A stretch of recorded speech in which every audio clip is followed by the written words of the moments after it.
Hello বন্ধুরা, আজকের recipe মুরগির স্টোমাক তরকারি। তেল ভালো করে তেজপাতা দিয়ে দিলাম,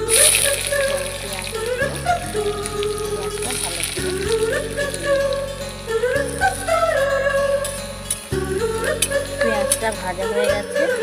এবার दिल तो पागल है, दिल दीवाना है, दिल तो पागल है, दिल दीवाना है।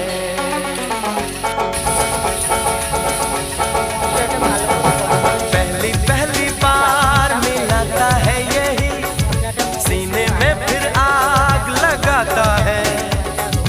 धीरे धीरे प्यार सिखाता है यही, हंसाता है यही, यही रुलाता है। दिल तो पागल है, दिल दीवाना है, दिल तो पागल है, दिल दीवाना है। सारी सारी रात जगाता है यही, अखियों से नींद चुराता है।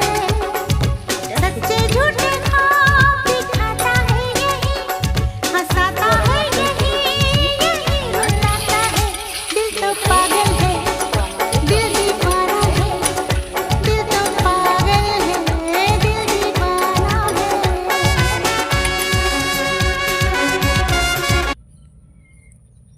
আমার রেসিপি যদি আপনাদের ভালো লেগে থাকে তাহলে লাইক, কমেন্ট, শেয়ার ও সাবস্ক্রাইব করে পাশে থাকবেন।